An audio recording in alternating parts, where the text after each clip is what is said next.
I'm a little sad to say it, but I think this is our last day of reading Wonder. Again, Augie is telling the story, and we are in the middle of their graduation ceremony. So here we go. Awards. I liked Mr. Tushman's speech, but I have to admit I kind of zoned out a little during some of the other speeches. I tuned in again as Ms. Rubin started reading off the names of the kids who had made the high honor roll because we were supposed to stand up when our names were called. So I waited and listened for my name as she went down the list alphabetically. Reed Kingsley, Maya Markowitz, August Pullman. I stood up. Then when she finished reading off the names, she asked us all to face the audience and take a bow, and everyone applauded. I had no idea where in that huge crowd my parents might be sitting. All I could see were the flashes of light from people taking photos and parents waving at their kids. I pictured Mom waving at me from somewhere, even though I couldn't see her. Then Mr. Tishman came back to the podium to present the medals for academic excellence. And Jack was right. Amina Chin won the gold medal for overall academic excellence in the fifth grade. Charlotte won the silver. Charlotte also won a gold medal for music. Amos won the medal for overall excellence in sports, which I was really happy about because ever since the nature retreat, I considered Amos to be like one of my best friends in school. But I was really, really thrilled when Mr. Tishman called out Summer's name for the gold medal in creative writing. I saw Summer put her hand over her mouth when her name was called, and when she walked up onto the stage, I yelled, "Woohoo, Summer!" as loudly as I could, though I don't think she heard me. After the last name was called, all the kids who had just won awards stood next to each other on stage, and Mr. Tishman said to the audience, "Ladies and gentlemen, I am very honored to present to you this year's Beecher Prep School Scholastic Achievers. Congratulations to all of you." I applauded as the kids on stage bowed. I was so happy for Summer. "The final award this morning," said Mr. Tishman after the kids on stage had returned to their seats, "is the Henry Ward Beecher Medal to honor students who have been notable or exemplary in certain areas throughout the school year. Typically, this medal has been our way of acknowledging volunteerism or service to the school." I immediately figured Charlotte would get this medal because she organized the coat drive this year, so I kind of zoned out a bit again. I looked at my watch. 10:56. I was getting hungry for lunch already. Henry Ward Beecher was, of course, the 19th century abolitionist and fiery sermonizer for human rights, after whom this school was named, Mr. Tishman was saying when I started paying attention again. While reading up on his life in preparation for this award, I came upon a passage that he wrote that seemed particularly consistent with the themes I touched on earlier, themes I've been ruminating upon all year long. Not just the nature of kindness, but the nature of one's kindness, the power of one's friendship, the test of one's character, the strength of one's courage. And here the weirdest thing happened. Mr. Tishman's voice cracked a bit, like he got all choked up. He actually cleared his throat and took a big sip of water. I started paying attention for real now to what he was saying. "The strength of one's courage," he repeated quietly, nodding and smiling. He held up his right hand like he was counting off. Courage, kindness, friendship, character. These are the qualities that define us as human beings and propel us on occasion to greatness. And this is what the Henry Ward Beecher Medal is about, recognizing greatness. But how do we do that? How do we measure something like greatness? Again, there's no yardstick for that kind of thing. How do we even define it? Well, Beecher actually had an answer for that. He put his reading glasses on again, leafed through a book, and started to read. "Greatness," wrote Beecher, "lies not in being strong, but in the right using of strength. He is the greatest whose strength carries up the most hearts." And again, out of the blue, he got all choked up. He put his two index fingers over his mouth for a second before continuing. "He is the greatest," he finally continued, "whose strength carries up the most hearts by the attraction of his own." Without further ado, this year I am very proud to award the Henry Ward Beecher Medal to the student whose quiet strength has carried up the most hearts. So will August Pullman please come up here to receive this award? Floating. People start applauding before Mr. Tushman's words actually registered in my brain. I heard Maya, who was next to me, give a little happy scream when she heard my name, and Miles, who was on the other side of me, patted my back. "Stand up, get up," said kids all around me, and I felt lots of hands pushing me upward out of my seat, guiding me to the edge of the row, patting my back, high-fiving me. "Way to go, Augie! Nice going, Augie!" I even started hearing my name being chanted, "Augie, Augie, Augie." I looked back and saw Jack leading the chant, fist in the air, smiling, and signaling for me to keep going. And Amos shouting through his hands, "Woohoo, little dude!" Then I saw Summer as I walked past her row, and when she saw me look at her, she gave me a secret little thumbs up and mouthed a silent, "cool beans" to me. I laughed and shook my head like I couldn't believe it. I really couldn't believe it. I think I was smiling. Maybe I was beaming. I don't know. As I walked up the aisle toward the stage, all I saw was a blur of happy, bright faces looking at me, and hands clapping for me. And I heard people yelling things out at me. "You deserve it, Augie. Good for you, Augie." I saw all my teachers in the aisle seats, Mr. Brown and Miss Petosa, and Mr. Roach, and Mrs. Watanabe, and Nurse Molly, and all the others. And they were cheering for me, woohooing and whistling. I felt like I was floating.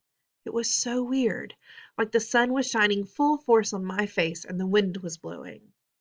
As I got closer to the stage, I saw Miss Rubin was waving at me in the front row, and then next to her was Mrs. G, who was crying hysterically, a happy crying, smiling and clapping the whole time. And as I walked up the steps to the stage, the most amazing thing happened. Everyone started standing up, not just the front rows, but the whole audience suddenly got up on their feet, whooping and hollering, clapping like crazy. It was a standing ovation. For me. I walked across the stage to Mr. Tushman, who shook my hand with both his hands and whispered in my ear, "Well done, Augie."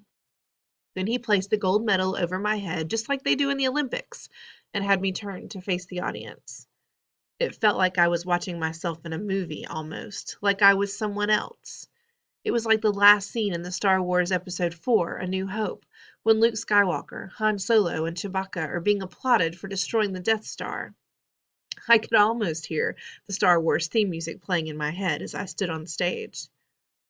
I wasn't even sure why I was getting this medal, really. No, that's not true. I knew why. It's like people you see sometimes, and you can't imagine what it would be like to be that person, whether it's somebody in a wheelchair or somebody who can't talk. Only I know that I'm that person to other people. Maybe to every single person in that whole auditorium. To me, though, I'm just me, an ordinary kid. But hey, if they want to give me a medal for being me, that's okay. I'll take it. I didn't destroy a Death Star or anything like that, but I did just get through the 5th grade, and that's not easy, even if you're not me. Pictures. Afterward, there was a reception for the 5th and 6th graders under a huge white tent in the back of the school. All the kids found their parents, and I didn't mind at all when Mom and Dad hugged me like crazy, or when Via wrapped her arms around me and swung me left and right about 20 times. Then Papa and Tata hugged me, and Aunt Kate and Uncle Po and Uncle Ben, everyone kind of teary-eyed and wet-cheeked. But Miranda was the funniest. She was crying more than anyone and squeezed me so tight that Via had to practically pry her off of me, which made them both laugh. Everyone started taking pictures of me and pulling out their flips, and then Dad got me, Summer, and Jack together for a group shot. We put our arms around each other's shoulders, and for the first time I can remember, I wasn't even thinking about my face. I was just smiling, a big fat happy smile for all the different cameras clicking away at me. Flash, flash, click, click, smiling away as Jack's parents and Summer's mom started clicking Then Reed and Maya came over. Flash, flash, click, click. And then Charlotte came over and asked if she could take a picture with us. And we were like, sure, of course. And then Charlotte's parents were snapping away at our little group along with everyone else's parents.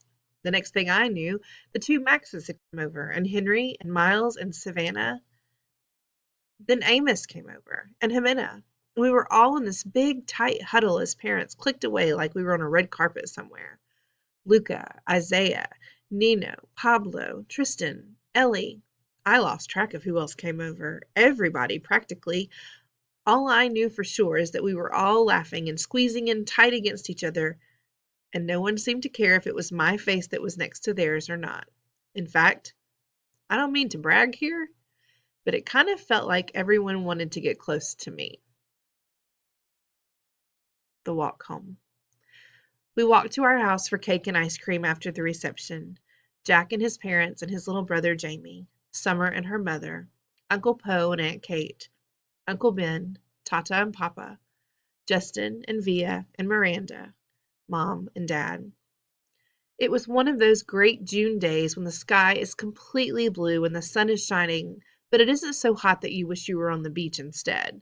It was just the perfect day. Everyone was happy. I still felt like I was floating, the Star Wars hero music in my head. I walked with Summer and Jack, and we just couldn't stop cracking up. Everything made us laugh. We were in that giggly kind of mood where all someone has to do is look at you and you start laughing. I heard Dad's voice up ahead and looked up. He was telling everyone a funny story as they walked down Amesfort Avenue. The grown-ups were all laughing too. It was like Mom always said Dad could be a comedian. I noticed Mom wasn't walking with the group of grown-ups, so I looked behind me. She was hanging back a bit, smiling to herself like she was thinking of something sweet. She seemed happy. I took a few steps back and surprised her by hugging her as she walked. She put her arm around me and gave me a squeeze. "Thank you for making me go to school," I said quietly. She hugged me close and leaned down and kissed the top of my head. "Thank you, Augie," she answered softly. "For what?" "For everything you've given us," she said. "For coming into our lives. For being you." She bent down and whispered in my ear, "You really are a wonder, Augie. You are a wonder." Now, on the back of this book, there's an appendix, and it has a list of Mr. Brown's precepts. And I'm not going to read them here because this video is almost already 13 minutes long. But there are some really good ones.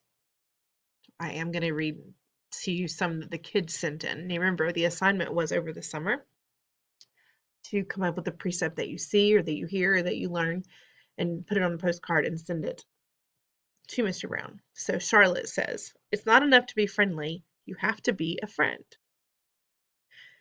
Reed Kingsley's was, "Save the oceans, save the world." Tristan Fiedelholzen's precept, "If you really want something in this life, you have to work for it."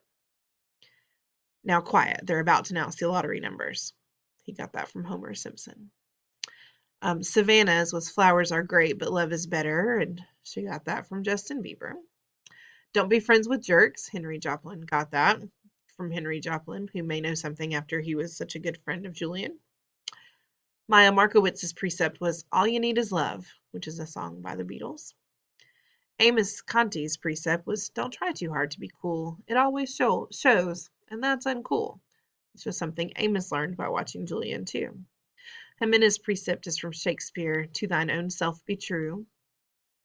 Julian's precept was, "Sometimes it's good to start over." So maybe Julian has learned something after all. Summer's precept, "If you can get through middle school without hurting anyone's feelings, that's really cool beans." And she may have said that herself. Jack Wills was, "Keep calm and carry on." Some saying from World War II. And August's precept, "Everyone in the world should get a standing ovation at least once in their life because we all overcometh the world." Augie.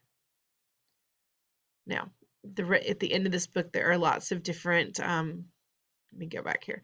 There are lots of different things that the author wants you to know, information about stopping bullying and information about dealing with people, learning to understand people who are different.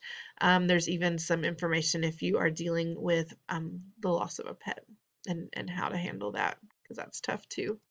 Um, and then she acknowledges the people who worked with her on this book. And then she thanks those people. And this is a picture of the author, R.J. Palacio or Palacchio. I'm really not sure. She lives in New York City with her husband, 2 sons, and 2 dogs. For more than 20 years, she was an editorial director, an art director, a graphic designer, working on books for other people while waiting for the perfect time in her life to start writing her own novel. But one day, several years ago, a chance encounter with an extraordinary child in front of an ice cream store, sound like a familiar story, made RJ realize that the perfect time to write the book had finally come. Wonder is her first novel. She did not design the cover, but she sure does love it. So now you can buy a book with the 365 Days of Wonder. It's 365 different precepts. There's Augie and Me, which is actually from other people's perspectives about being friends with Augie. And you've got, well, I can't even see that now. Even Julian tells his story, which is very interesting to me. I hope that you have loved this book as much as I have, and I hope you'll read some of those other books about Augie and Wonder. And I can't wait to start our next read aloud. But I won't tell you what it is, because I'm just a little bit mean like that. See you next time.